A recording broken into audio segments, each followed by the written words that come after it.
road, fell down on my knee. Went down to the crossroad, fell down on my knee. I asked the Lord for mercy. Woo! Help me if you please.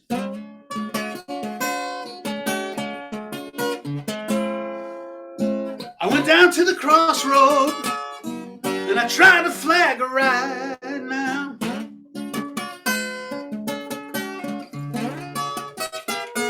I went down to the crossroad, woo, and I tried to flag a ride now. But nobody seemed to know me. Everybody done passed me by.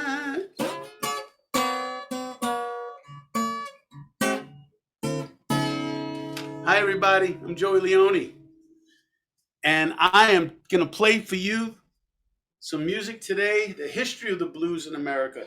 That was a Robert Johnson song. You can't talk about early blues without talking about really the king of the Delta blues, Robert Johnson. And that was played on my old 1934 Kalamazoo guitar that I figured I'd bring out for this special little presentation tonight. And I'm gonna take out my other guitar here, which I'll speak about in a moment. But yes, my name is Joey Leone. I was born and raised in Brooklyn, New York. As Ralph Cramden would call it, the garden spot of the world. And I grew up around music. My mother, who went by the professional name of Rose Lorraine, she was a professional singer.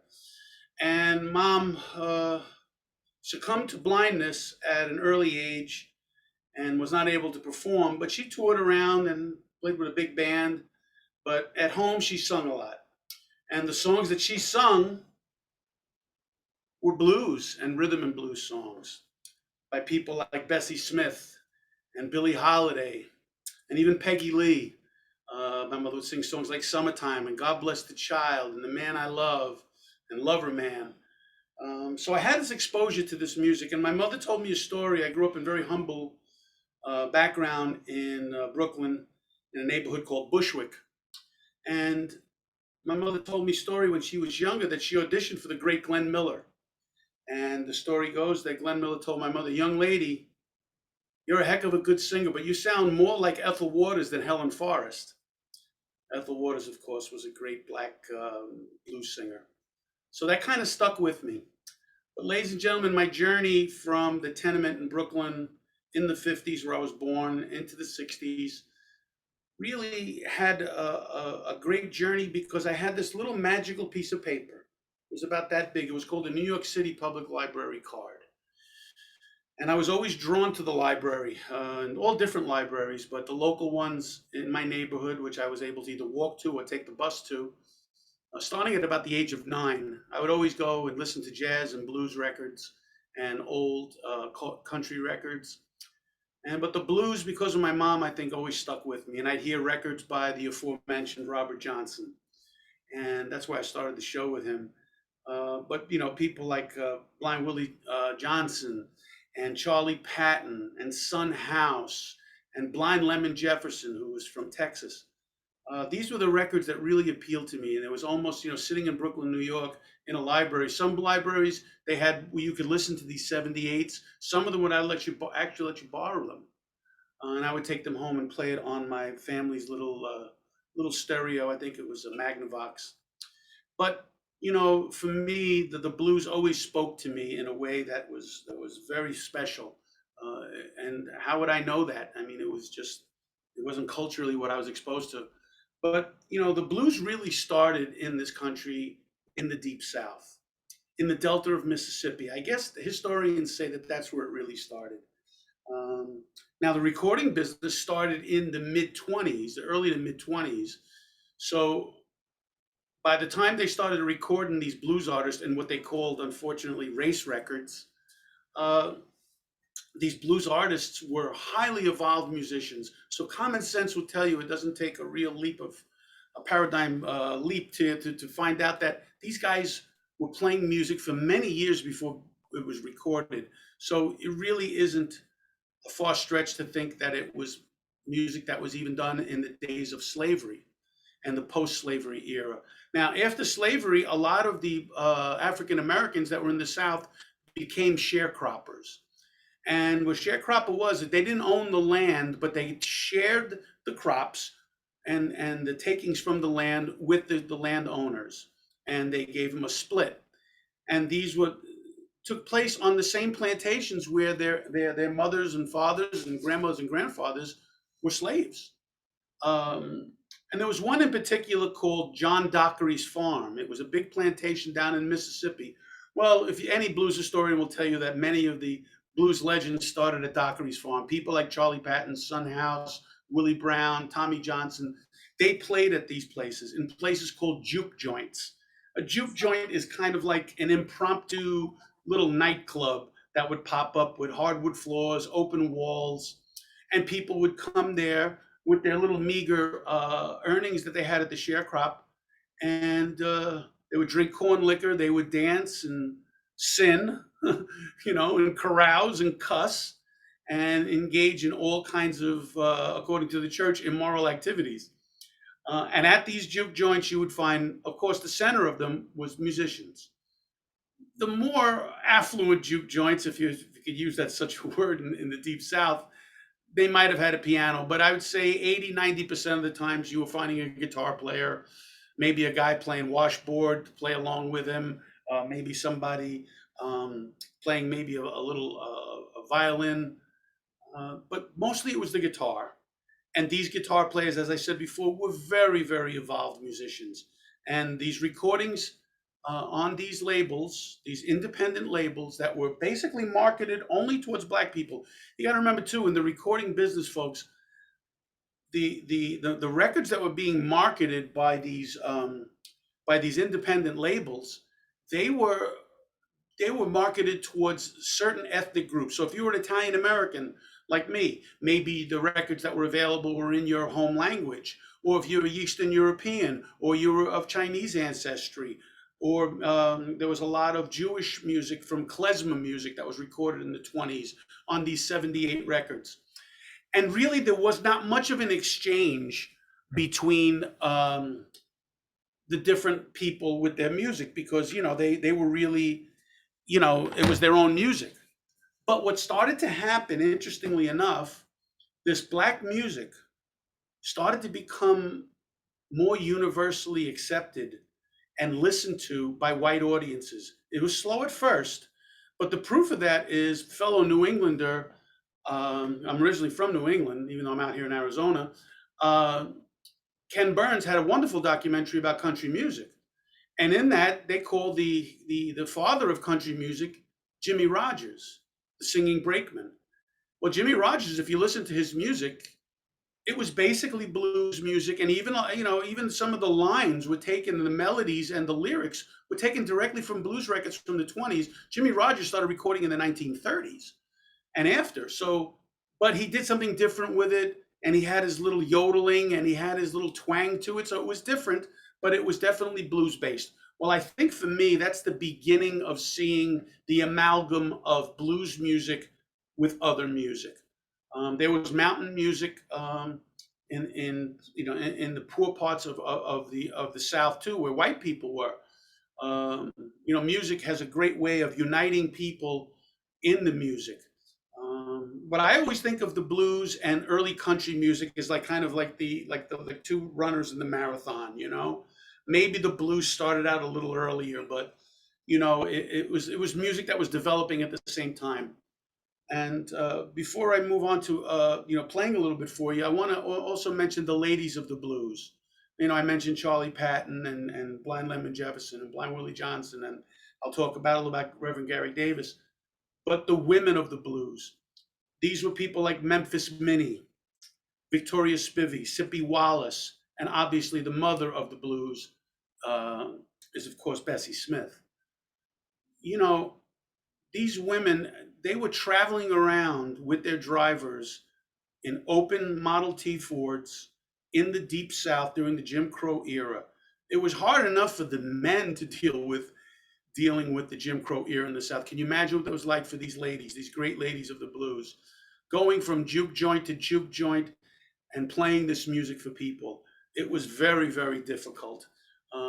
And please, if you have an opportunity, just don't listen to the men of the blues. Check out the ladies of the blues. They had a wonderful, wonderful contribution to this blues music. Um, but you know, these blues musicians I was talking about, they had an interesting life, and it was very dark because in the deep South at that time, amongst African Americans, the primary social experience was at the church. Most of your Southern blacks at that time were members of the church, and as we all know, the blues was called the devil's music. It wasn't exactly embraced by good Christian folk. And these musicians were ostracized by their very own family and friends and people in their town. They were considered evil people. So, what does that start to create? That starts to create this dark feeling around the blues and this almost guilty conscience that you could hear in the lyrics of people like Robert Johnson when he talks about going to the crossroads. You know, the old story about Robert Johnson is he sold his soul to the devil at the crossroads. I'll tell you a little story later on about Robert Johnson, but there was two musics that developed out of the deep South for African Americans. One was the music of the blues, and one was gospel music or sanctified music, as I like to call it. It was the music of the church. Now, if you put on a record by Reverend Gary Davis from the 20s, who was a preacher, or the great blind Willie Johnson, their records sound like blues records. The chord forms and everything like that are really the same. It's the melodies and the lyrics that are really different. Mostly the lyrics. You really find, you know, that these great gospel singers, early gospel singers, were also fantastic musicians. So here you have this dichotomy that takes place amongst the blues and the church. And you know, a lot of times you hear stories. I had the fortune of, in my other job I worked. I was a dialysis technician many years ago, um, and one of my patients, I used to dialyze him at his home in Hollis, Queens, and his family was from the Delta, and he was quite shocked that a young white guy in his 20s would be listening to all this blues music. And he said to me, someday, Joey, we're going to go down to the Delta. I'm going to take you down there. And I was like, okay, great. Well, as fate would have it, we drove his old Chrysler Imperial and we went down to the South. His family was from Grenada, Mississippi. And I learned about the blues firsthand and got to hear people playing the blues just for fun at parties. And it was amazing. But like I said, there was always a little bit of like kind of a guilty conscience or a little bit of slide thing about the sinners and the blues and what that did. Um, I do want to talk about this guitar for a second too. This here is called a Dobro guitar. That's the name of the company. It's a resonator guitar. It's got this little thing of biscuit in the middle of it. It was made, interestingly enough, by two Polish immigrant brothers, the Dopiero brothers. And they decided to make guitars out of brass. This is a brass guitar. It's nickel plated, and it projects better or louder than a wooden acoustic guitar, which you'll hear in a minute. So when originally this guitar came across the people's attention, was being played by Hawaiian musicians, and they were played on the lap. So the guitar was held like this, and they played a slide on it like this. The blues musicians, of course, held it like a regular guitar, and they shaved down the neck so you could play it into a round neck as opposed to a square neck. Eventually, the Dopiero brothers made round neck Dobros, and there was also a company called the National Steel Company that made these guitars. But you'd find a lot of the blues musicians using them, and for practical reason was that when they were playing the juke joint, it got pretty loud in there between people dancing and yelling and screaming and drinking, and sound bouncing off the hardwood. And this one,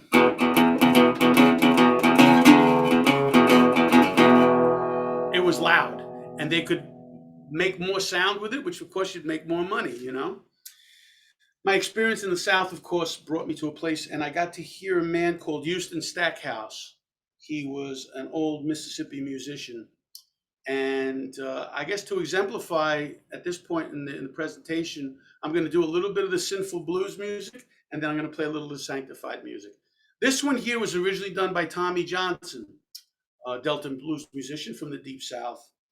And this is called the Canned Heat Blues. Now, canned heat, ladies and gentlemen, was something that we call like sterno. You'll see it at like catering affairs and stuff. That little can with the alcohol in it has grain alcohol. Well, in those days, a lot of the poor people couldn't even afford corn liquor. Well, because of the prohibition, maybe couldn't get it, so they would drink Sterno, and many of them got sick and died from it. But Tommy Johnson had a song called "The Canned Heat Blues." This is a version I heard Houston Stackhouse do, so I'm gonna do my little version of right here for you. Crying can't heat, mama. Crying can't heat, killing me. When I woke up this morning, canned heat was on my mind. Can't eat, I hope, can't eat, mama, killing me. When I woke up this morning, I had canned heat on my mind. When I woke up this morning, canned heat was on my mind. Can't eat, I hope, can't eat, mama, made me blind. All right, sing a little bit of air guitar.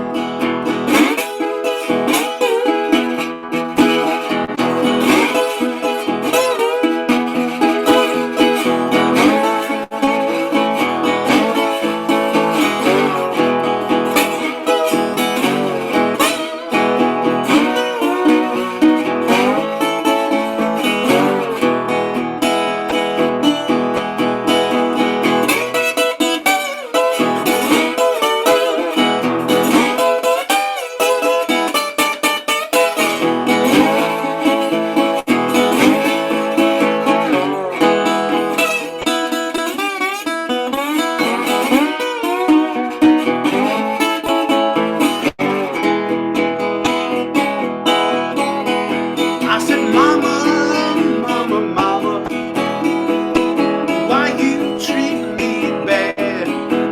I said, now, mama, mama, mama, why do you treat me bad? Best little girl that I ever had.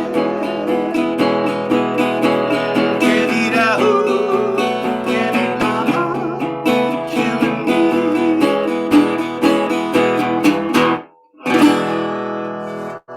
Tommy Johnson and the Canned Heat Blues. Well, yes, we're talking about the canned heat blues, we're talking about drinking canned heat, we're talking about sinning. Now we got to go across the tracks to the church. And as I said before, the church was such an important part of people's lives in the South.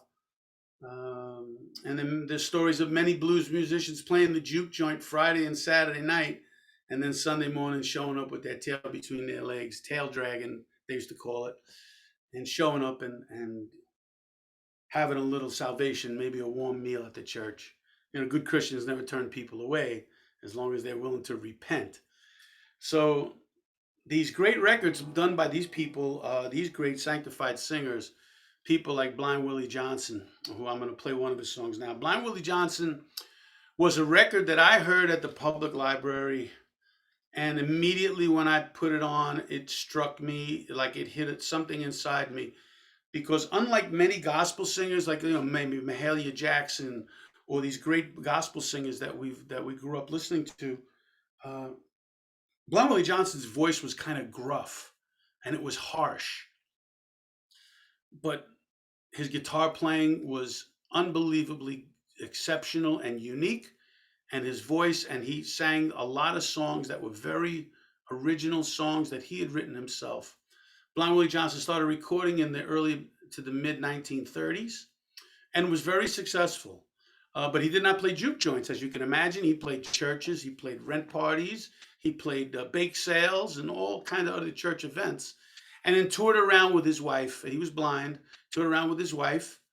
And then on one of his trips, they came home and found their house had burned under somewhat suspicious circumstances. And the story goes that Blind Willie Johnson and his wife, because they couldn't afford to go nowhere else, they slept in the ruins of the house. And he ended up, some people say he got typhoid, and some people said he got pneumonia, but he succumbed to it and died young. But his recordings, you can find them. They are licensed in movies. People like Ry Cooder have covered them. The other unfortunate story about Blind Willie Johnson was that research. You got to remember, ladies and gentlemen, these are very important figures in American history and of our culture.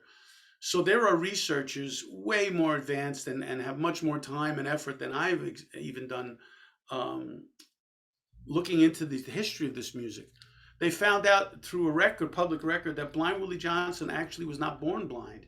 He was blinded at 8 years old in an accident at his home when his mother and father were involved in a domestic squabble. And what happened? She threw lye at the father and it hit the young boy in the face and blinded him. The other thing that I found very poignant about Blind Willie Johnson, besides his music being blind, there was only one picture that existed of him. And in that picture, he was not wearing dark glasses. Most of the blind artists that I had seen in my life, people like Al Hibbler and Ray Charles and Jose Feliciano, and then later on Stevie Wonder, all wore dark glasses. But I found it to be poignant because my mother, as I said before, was blind, and she never wore dark glasses. And the quote from Blind Willie Johnson, when he was asked why didn't he wear dark glasses, was that he said, "If the good Lord intended me to be this way, I was going to not cover up my infirmity." Well, Blind Willie Johnson's songs have been covered by many people. I'm going to play one here that was covered by a British band of some notoriety, and this one's called "Nobody's Fault But Mine."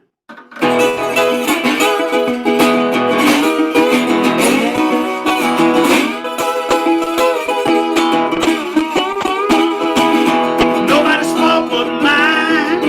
Nobody's fault but mine. If I don't read, my soul will be lost. Nobody's fault but mine. I got a Bible in my home. I got a Bible in my home. But if I don't read, my soul will be lost. Nobody's fault but mine. Nobody's fault but mine.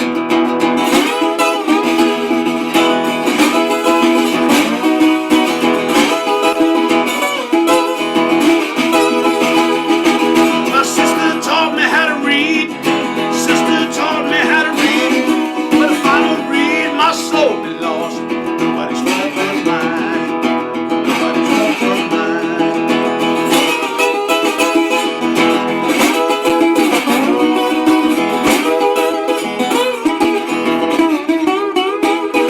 My mama taught me how to read. My mama taught me how to read. But if I don't read, my soul will be lost. Nobody's fault but mine. Nobody's fault but mine. Nobody's fault. Nobody's fault. Nobody's fault but mine. But if I don't read, my soul will be lost. Nobody's fault but mine.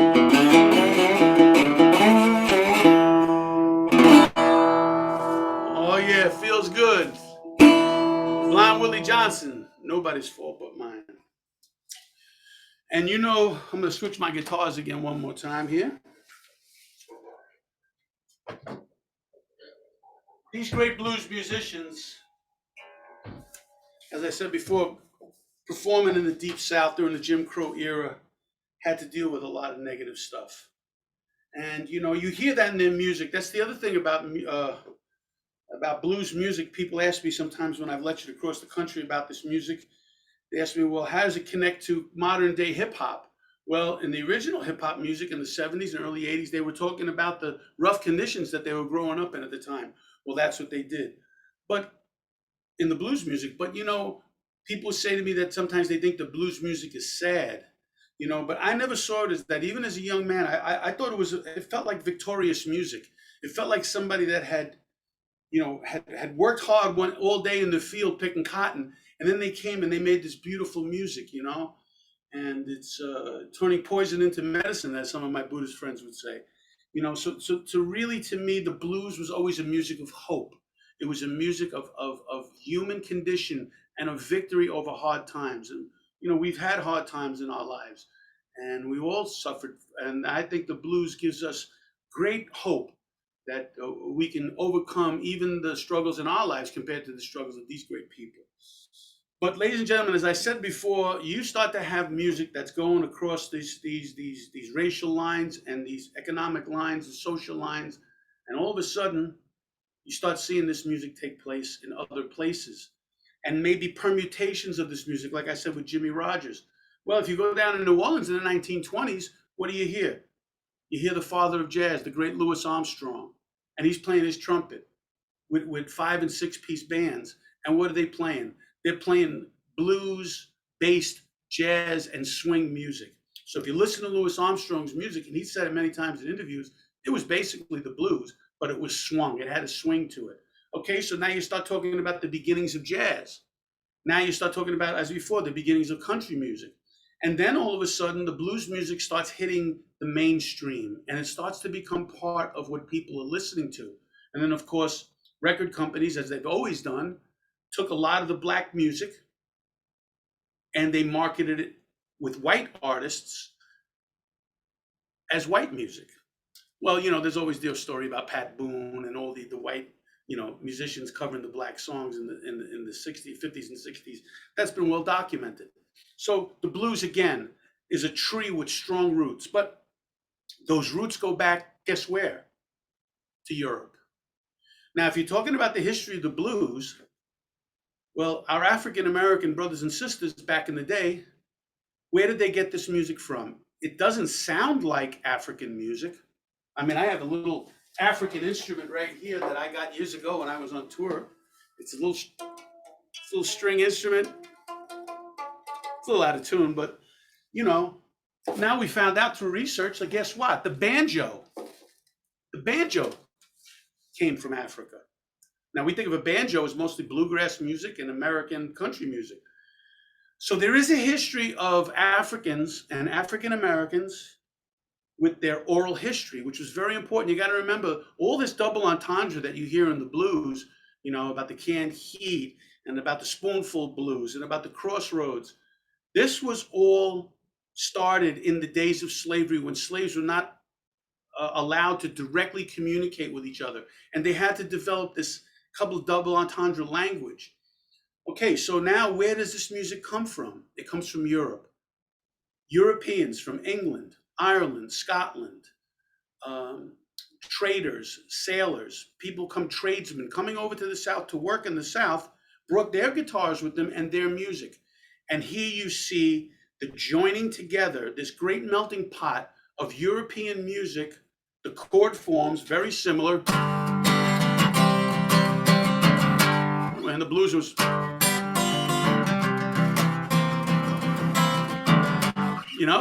so there it is, joining together music. So here's where it all starts to really happen. When all this stuff comes together, it's like I call the Big Bang Theory of music, And you have these genius musicians playing, and these records are being played. And your ears aren't prejudiced. There's no racist ears. So people would hear this music, they go, wow, that's a cool song we can dance to. Hey, let me tell you something. I worked with the great Chubby Checker. And what did he do? He did a song called The Twist, which was originally done by Hank Ballard. Now, obviously, when Dick Clark heard the song "The Twist" by Hank Ballard on a rhythm and blues or race label, he decided he was going to make that record national. And of course, my friend Chubby Checker made it a big, big national hit. So here you see again, great music hitting people's ears. Them going, wow, I want to hear that again. Well, now you start to develop something that happens in the late 40s and early 50s. A music starts to develop, and we call that music rhythm and blues. Now, rhythm and blues music obviously has blues in the title, but it's a little bit more jumpy. But also, the songs aren't lyrically, as the subject matter is different than the blues music. The rhythm and blues artists, people like Sam Cooke, Wilson Pickett, Sam and Dave, Ivory Joe Hunter, as I mentioned before, Al Hibbler. These people were singing songs written many times by other artists, as professional songwriters. These songs were about love and they were about relationships. Yeah, maybe if you lost somebody, but in the blues, it was a little harsher. Rhythm and blues starts to become the more acceptable black music for white people. And of course, if you fast forward up Highway 61, the famous blues highway out of the Delta, people like Muddy Waters and Howlin' Wolf and Otis Rush and Buddy Guy go up to Chicago. People like Chuck Berry, who we'll get into later on, goes to St. Louis. And then many great musicians stop off at where? Detroit. and here you hear the beginnings of Motown music, which was the most acceptable, culturally acceptable black music that America had. But that was in the 60s. Can you imagine where it came from in the 40s? So we're going to get into a little bit of rhythm and blues here. Now, one of the early rhythm and blues songs that I loved was by a man from New Orleans, and he even predates the great Fats Domino. His name was Smiley Lewis, and this song was covered many times, but it's got a blues kind of a part to it, but it's also kind of a song that's been covered many times, and I'm going to play for you right here. You're gone away and left me long time ago, and now you're coming back and knocking on my door. I hear you knocking, but you can't come in. I hear you knocking, go back where you've been. I told you not to go, but you said goodbye, and now you're coming back talking all those lies. I hear you knocking, but you can't come in.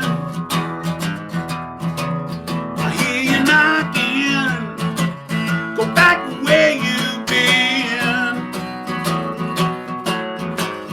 You better go back to your used to be, 'cause your love and show ain't no good for me. I hear you knocking, but you can't come in. I hear you knocking, go back where you've been. Oh yeah, Smiley Lewis, 1952. And I hear you knocking, but you can't come in. Well, I want to touch on a little bit more rhythm and blues because it's so important, and it was important in my life as a musician. And you know, some of the biggest charges I ever got in my life were playing with musicians who my parents had their records. You know, that was like a big highlight for me. Like I said, I got to work with the great Chubby Checker, and I worked with a couple of other great rhythm and blues artists. One man I never got a chance to work with because he died young, but man, he was such an influence on me and so many other singers. He started out in the church with the Soul Stirrers, and a lot of the church singers who had that sweeter tone turned into pop singers. And his name was Sam Cooke. And I'm going to say his name one more time, and I'm going to play a little Sam Cooke for you right here.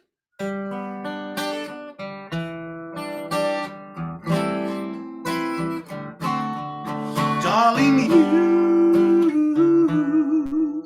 send me, I know that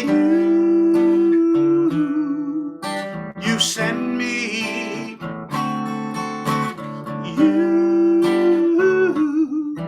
oh, you send me, honest you do, honest you do, honest you do.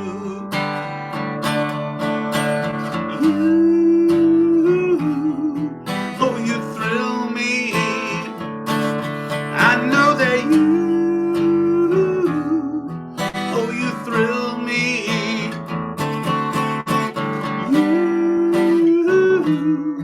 oh, you thrill me, honest you do, honest you do, honest you do. Oh, at first I thought it was infatuation, but you know it's lasted so long. I find myself that I'm wanting to, I want to marry you and take you home.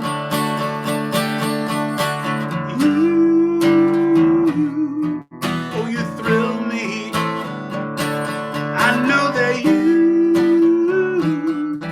oh, you thrill me,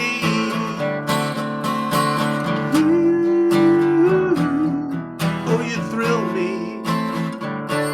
honest you do, honest you do, honest you do.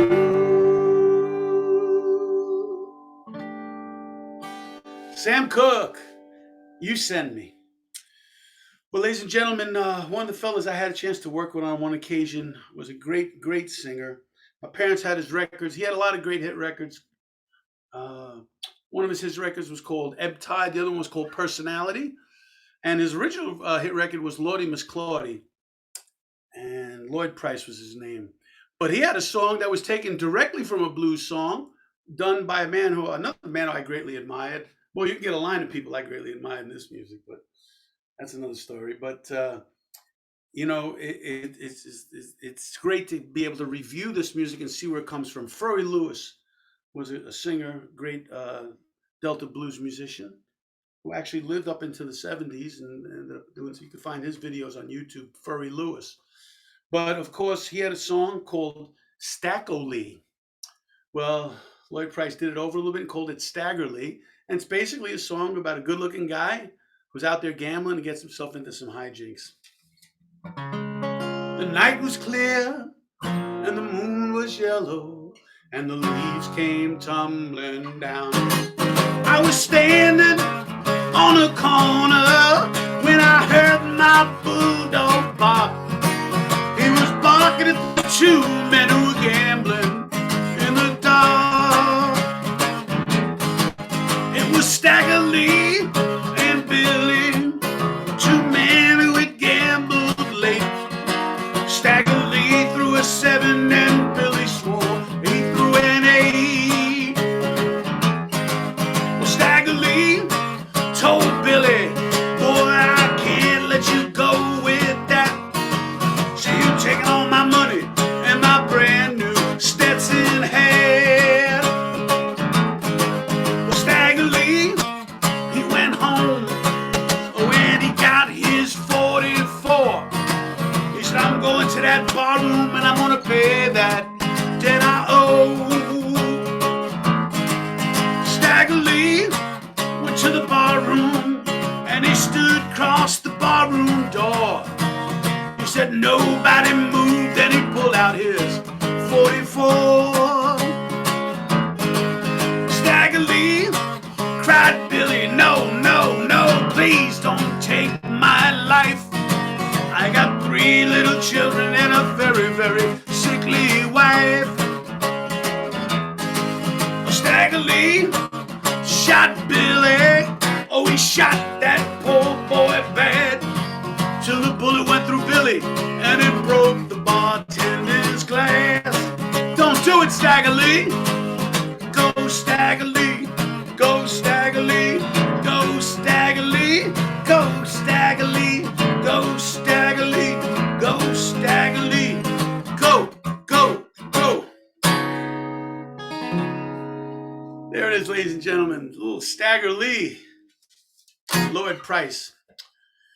Well, now we're looking at the 1950s, 1960s. We see rhythm and blues, and now other music starts to pop up.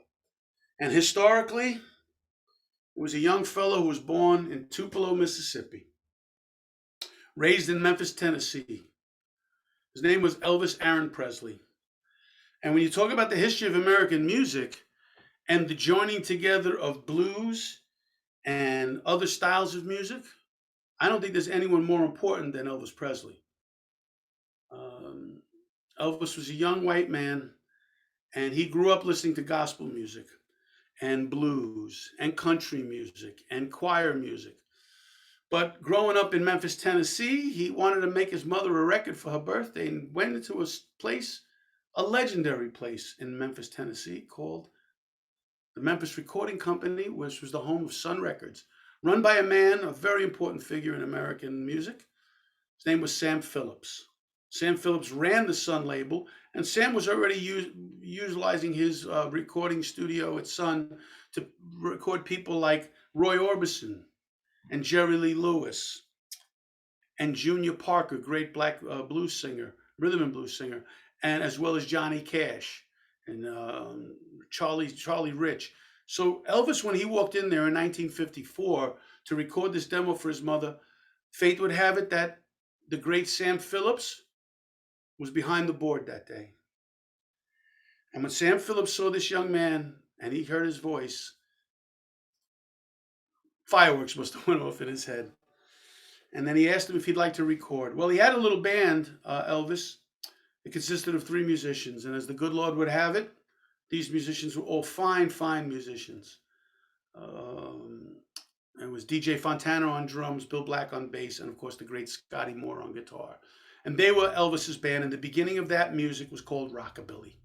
It was a little bit country, it was a little bit rock and roll, and it was a little bit blues. And that joining together, like I said before, that amalgam of music is no more exemplified by the guitar playing of Scotty Moore. If you listen to him, he's not playing like a country guitar player. He's not playing like a blues guitar player. He's playing a style of guitar that was a hybrid of both. And you hear that also in Bill Haley and the Comets. And even though some black musicians, people like Pat Hare, and of course Wayne Bennett, who ended up recording later with Bobby Blue Bland. You're talking about musicians, and I worked with many African American musicians in my 40 plus year career, and you'd be surprised how many of them were listening to rock and roll, hard rock, country music, and how many white musicians were listening to blues. I worked with the great Joe Perry from Aerosmith, who's a friend of mine, and me and Joe would talk about the blues. We talk about stuff that we grew up listening to. And of course, Aerosmith had Train Kept a Rollin', which was an old rockabilly record. So here again, you see this music going into each other. Elvis walks into the Sun studio to record with his band. Of course, like many singers of that era and before, people like Frank Sinatra, Perry Como, Bing Crosby, a lot of great singers were not great songwriters. Matter of fact, they didn't write songs. And Elvis did not really write songs. So what did he do? He did covers. And what did he cover? He covered the songs that he grew up listening to. The first song that he recorded for Sun was a song done by a band, African American black blues band called Big Boy Arthur Crudup. And he had a song called That's All Right Mama. And Elvis did his little version, went like this. Well, that's all right, mama. Well, that's all right with you. And that's all right, mama, any way you wanted to. But that's all right. That's all right. That's all right now, mama, any way you do. Well, I'm leaving town today. I'm leaving town for sure. And then you won't be bothered with me hanging around your door. But that's all right. That's all right. That's all right now, mama, any way you do. Well, now dee da da da dee, dee da da da do, dee da da da dee da da da dee da da da do. Well, that's all right. That's all right. That's all right now, mama, any way you do. Well, that's all right now, mama, any way you do. Well, that's all right now, mama, any way you do. All right. That's all right, mama. Elvis Presley with his great trio. And that's all right, mama. Well, as I said before, Louis Armstrong, of course, he was a great jazz musician and he played down in New Orleans. And you also have music down in New Orleans, Dixieland music, and that music had a very blues-based melodic and chord forms in the music, but it also was a little bit more evolved. The chords were a little bit more. There was a lot more, for guitar players, the substitutions, and the music swang. It had a swing to it. Now, to say that blues music didn't swing, of course, we see the great B.B. King with his song Caledonia, which was a cover of a Louis Jordan song. That swang. That was B.B. King. You're talking about people like B.B. King. You talk about Freddie King, the three Kings, Albert King. Please, I don't have the time to go into it, but please check them out. Albert King, Freddie King, B.B. King, the three Kings. Such great musicians. You got to remember, when these musicians got up to Chicago after leaving the South up Highway 61, the Blues Highway, they got up to Chicago and they found people from the Delta there. That's how they went there. People from the Delta wanted to get out of the Delta, out of the Jim Crow South, and move to the North. And they moved to places like Chicago. And what did they find there? Tenements, poverty, and a different kind of racism that they had dealt with in the South. But they thrived, and the musicians thrived. So if Chicago blues is famous, Texas blues is famous, of course, with its roots with Blind Lemon Jefferson and all these great musicians. Please take your time out to really understand that. But what those musicians found in Chicago also was something that the blues musicians in the South didn't have, and that's electricity. And Muddy Waters and Howlin' Wolf and Buddy Guy, Otis Rush, all these great people on Maxwell Street. They had their guitars plugged into amplifiers and singing on microphones. And then you had blues harmonica players like Little Walter and Shaky Horton and people like that. James Cotton playing harmonicas through amplifiers, getting that really nasty bluesy sound. So again, the blues music taking another turn. Um, and it all starts to work together. But when you talk about jazz, also, please don't forget Miles Davis's most successful album, the great Miles Davis, the man who brought cool into jazz. What was his biggest album? Kind of Blue.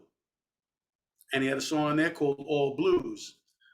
So there, even Miles Davis recorded blues music, and it's all over the place. I'm going to play a quick little song here to show you a little bit of the blues influence and the chord structures by a man who I greatly admired, was the first African American crossover artist in this country. His name was Louis Jordan. Louis Jordan, of course, was a swing musician. He had a little band called the Timpani Five. But Louis Jordan in 1945 had a record that crossed color lines big time for the first time in those Nickelodeons. It was called G.I. Jive. And his song G.I. Jive was a mega, mega hit and brought Louis Jordan to, my parents listened to Louis Jordan. They loved him, as well as Louis Prima, of course. Louis Jordan had a song, a little blues, and it was covered years later by Joe Jackson. I'm going to play a little bit of it just to show you where I'm coming from.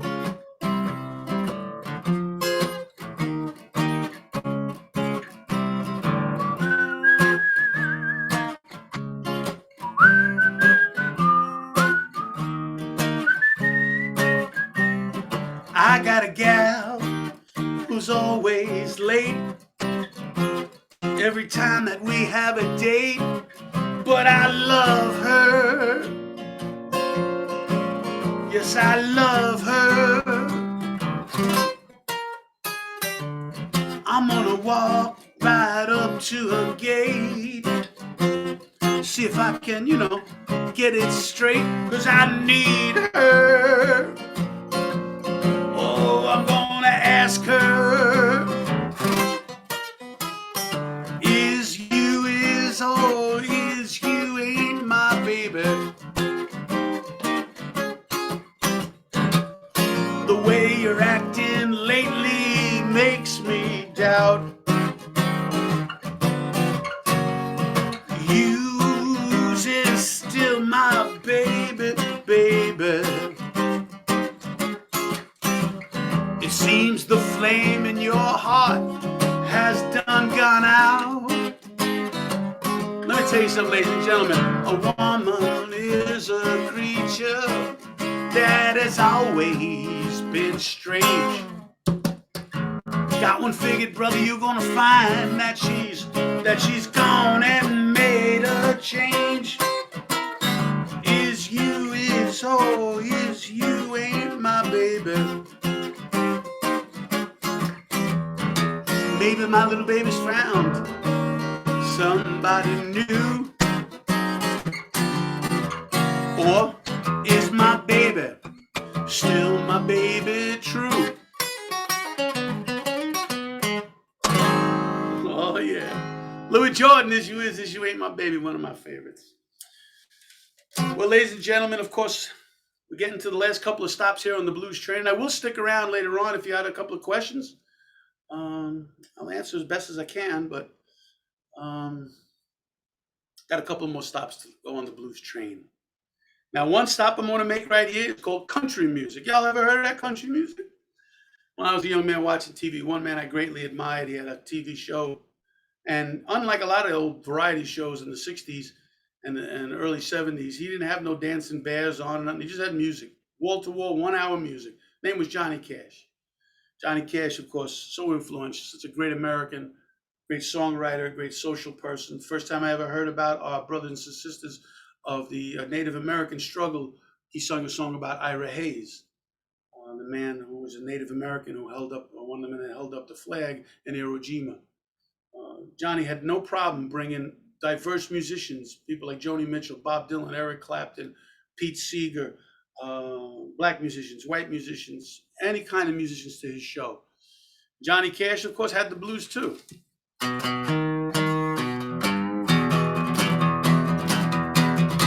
Well, I hear the train a coming, it's rolling down the bend, and I ain't seen the sunshine since I don't know when. But I'm stuck in Folsom prison, time keeps dragging on,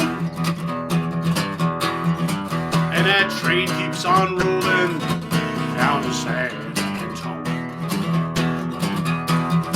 See, when I was just a baby, my mom told me, son, always be a good boy, Joey, never mess with guns. But I shot a man in Reno just to watch him die. And I'll hear the lonesome whistle, hang my head and cry.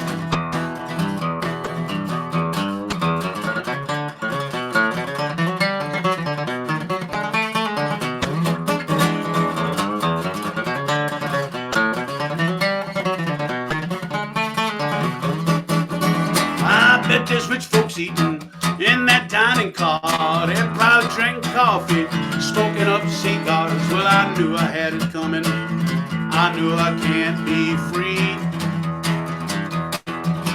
And then people keep on moving. That's what tortures me. All right.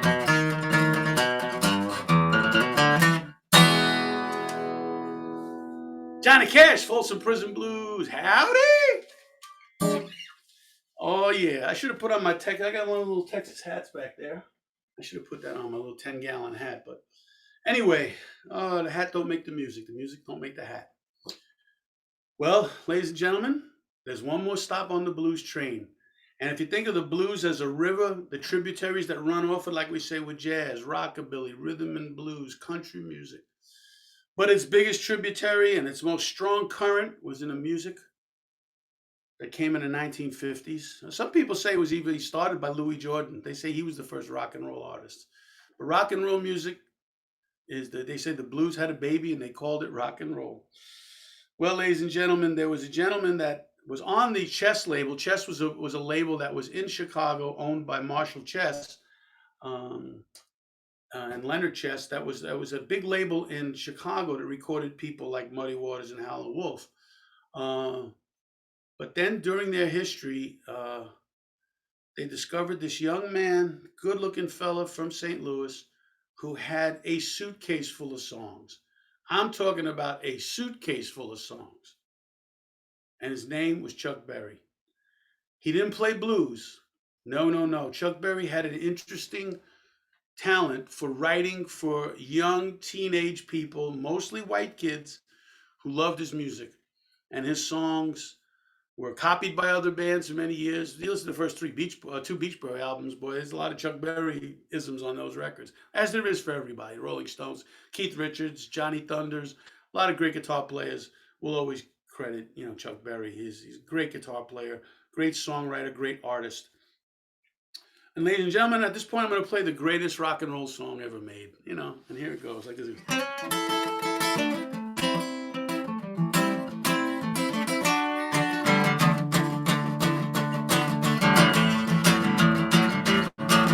I wish I had the band here with me, but I'm going to play it best as I can. Way down in Louisiana, by New Orleans, back up in the woods among the evergreens. Here's a log cabin made of earth and wood, where lives a country boy named Johnny B. Good, who never learned to read and write so well, but he could play that guitar like a ring and a bell. Go, go, go, Johnny, go, go, go, go, Johnny, go, go, go, go, Johnny, go, go, go, go, Johnny, go, go, go. Johnny be good now. He used to carry his guitar in a gun in his sack, sit beneath the trees by the railroad tracks. People hear his music sitting in the shade, help him strum the rhythm that the drivers made. People passing by might stop and say, boy, that little country boy sure can play. I say, go, go, Johnny, go, go, go, go, Johnny, go, go, go, go, Johnny, go, go, go, go, Johnny.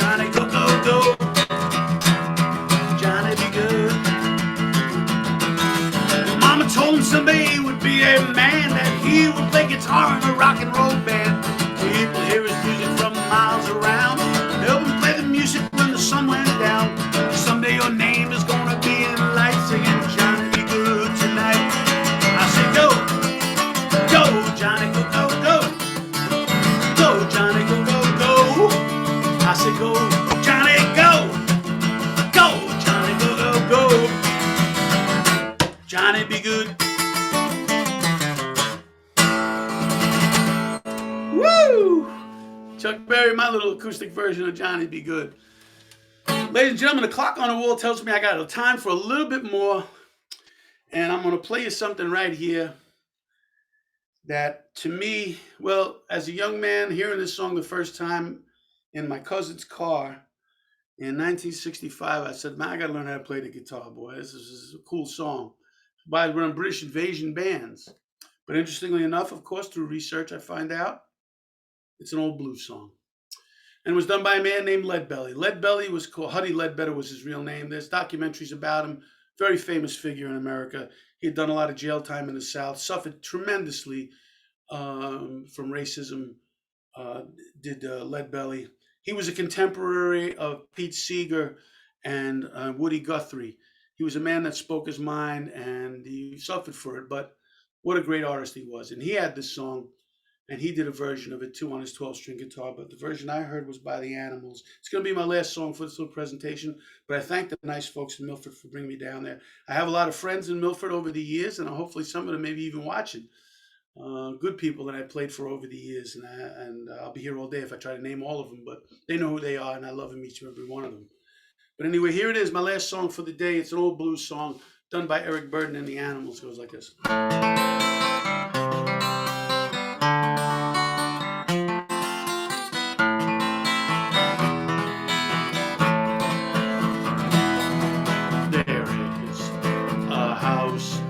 In New Orleans, oh, they call the rising sun,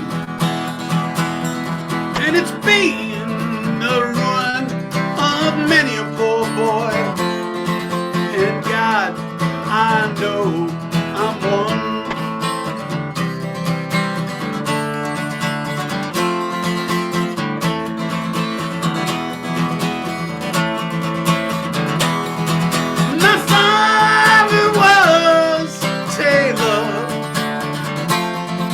He sewed my new blue jeans, and my father was a gambling man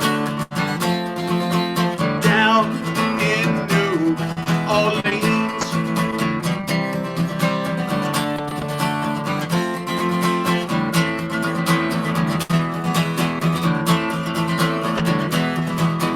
Mother, watch your children now, not to do what I have done. Spend your life sincere in misery in the house of the rising sun.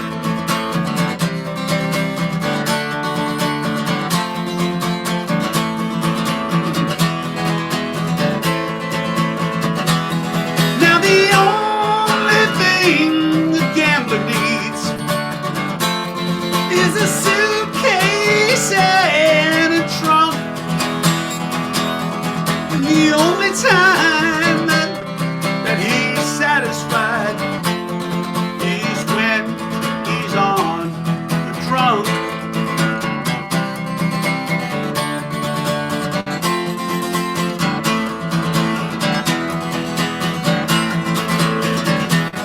I got one foot on the platform, and I got one foot on a train, and I'm going back to New Orleans now to wear that ball and chain.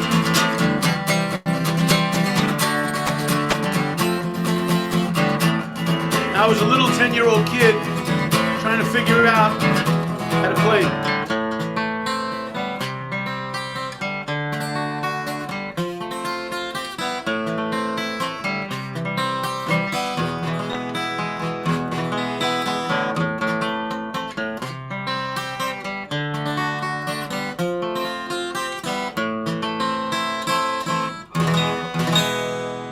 Thank you, everybody. Well,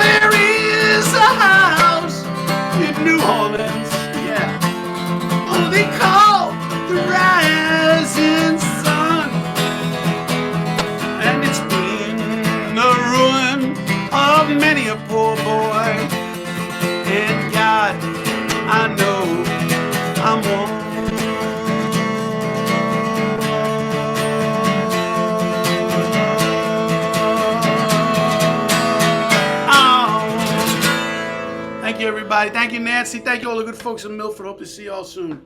God bless each and every one of you. Thank you. Thank you.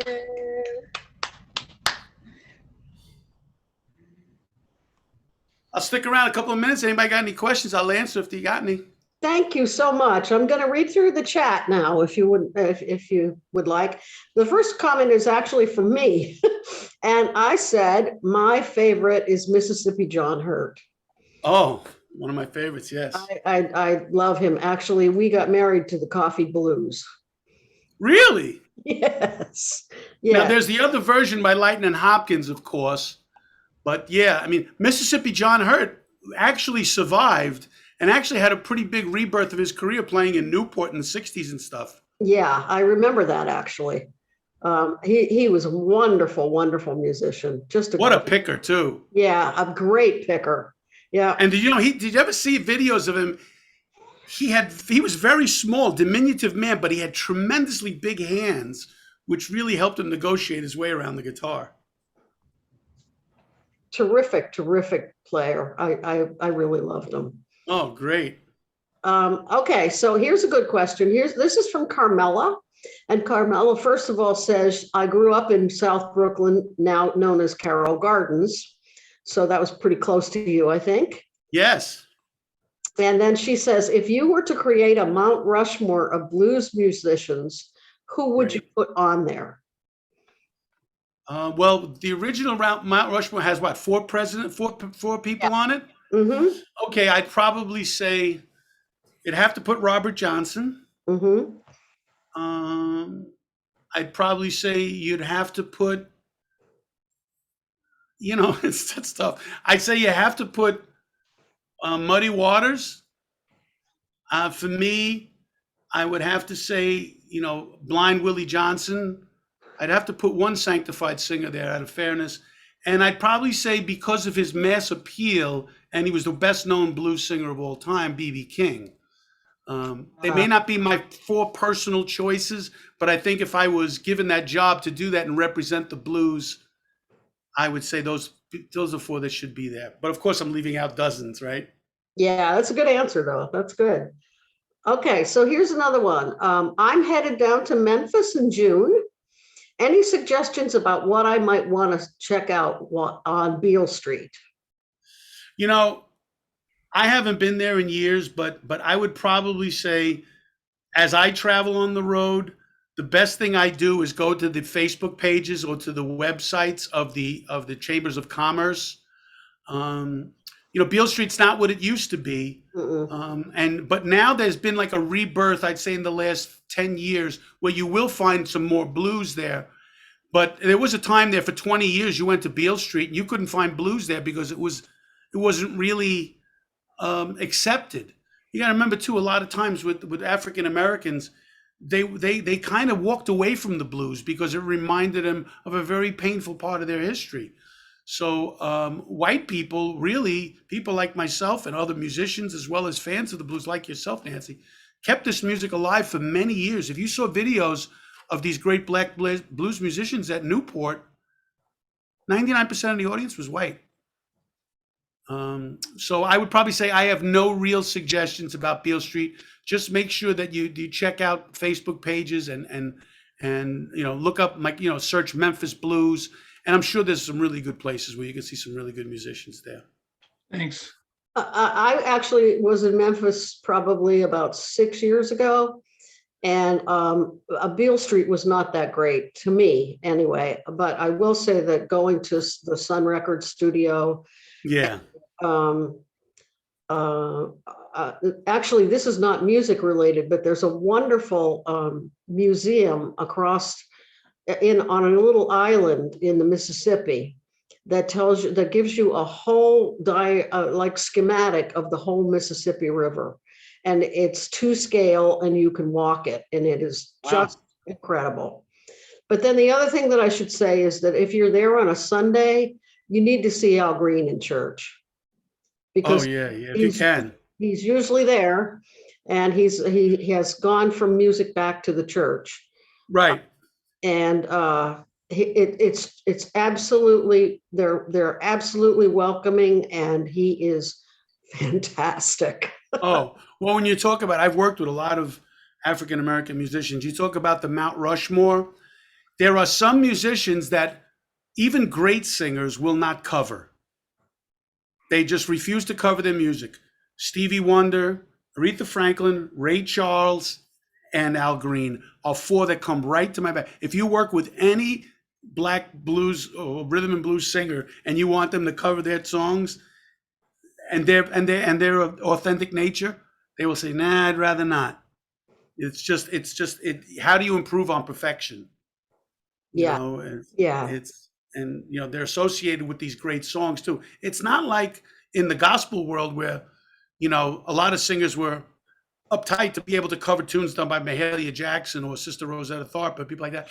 But in the rhythm and blues, there are songs that are just, and I don't know if people realize, of course, that Otis Redding wrote "Respect." He did yeah. the original version of "Respect," and Aretha Franklin covered it, and they did a different version of it. You would barely recognize it. But when Otis Redding sang at Monterey, there's that famous thing where he says, "This girl stole this song from me." So I have another one here, which is really interesting. It is from, let me see who it's from. It is from Albert. And he says, great show. If he ever needs a sax player, please give him my number. 303-8928. I can play anything, anytime, any key. No music necessary. 60 years of experience. Bravo. Wow. Well, Albert, can you play "Hand Clapping" by Red Prysock?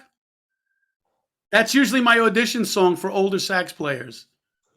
Is "Hand Clapping" by Red Prysock. That's usually the one. He's still with us, so I don't know. Albert, you know what?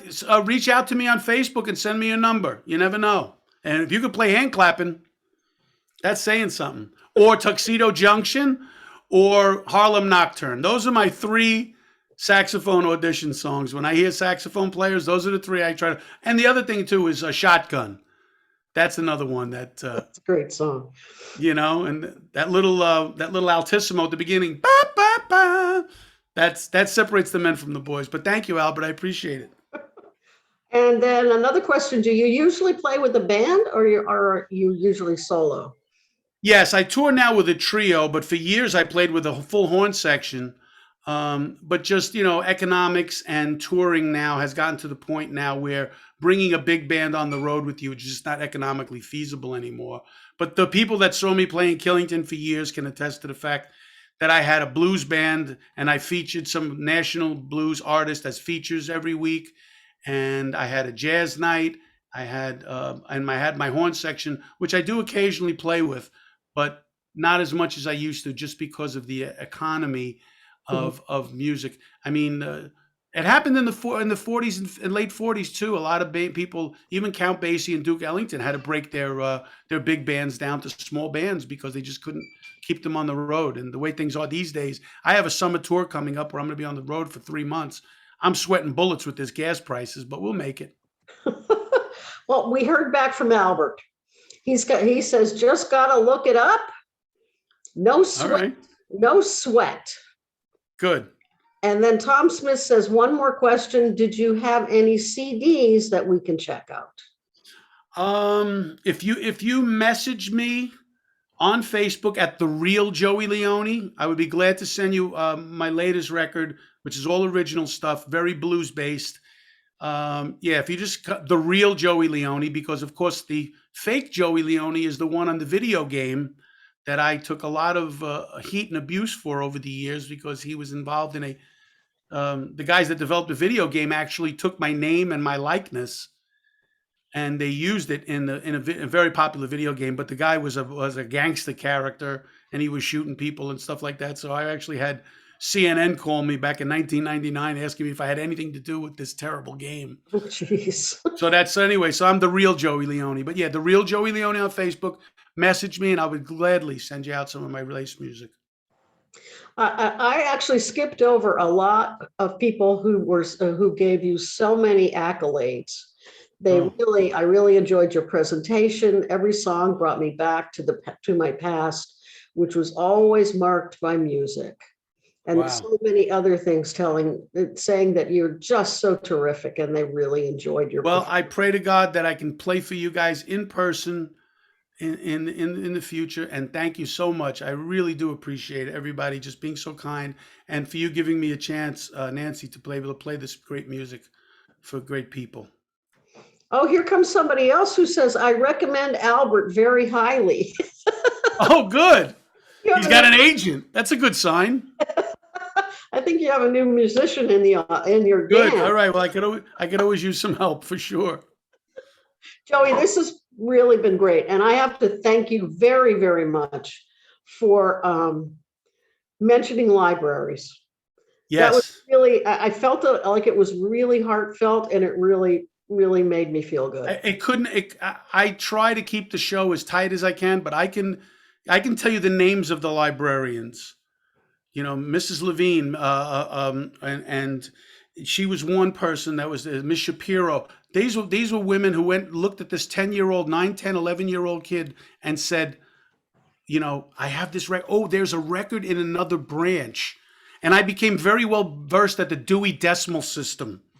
I was, I Uh-huh. really, the library was an oasis to me, and I tour libraries across the country, and I'm so glad that they're still operating and that people are still supporting them. It is so important for young people to be able to have that open door to the world right there in their hometown. This really makes me feel good. This is what we do. And It's I can't tell you how much I appreciate you. there'd been I honestly I tell you what I tell I say this with all honesty. If there was no library, there was no Joey Leone, no doubt. I would Oh. have had nowhere to go. And As then my mother used to say, it keeps me off the streets. me too. I go there every day. It keeps me off Right. the streets. That library card, I tell you, I wore it out, boy. I wore that thing out. It was. I think my mother washed it once, but yeah, I was able to always. I could go anywhere. And in Manhattan and around the New York, the five boroughs, there were Oh, yeah. libraries everywhere. Yeah. And Yeah. there were the old Carnegie libraries too, and those were the ones. It was just it was amazing just to be able to and the thirst for knowledge. I would read those record jackets like anthology books. I would read them and connect the dots. Who played with who and where was this recorded? Oh, Sam Phillips. And it was just, for an inquisitive young kid, it was just amazing. And then, of course, I would hold the kids in my neighborhood hostage in my basement playing records for them. And they, God forbid, they'd get up. I'd be like, wait, you're missing the best part. Oh, that's just terrific. Thank Thank you. you. One more question. Are you playing Yes. anywhere in the area this summer?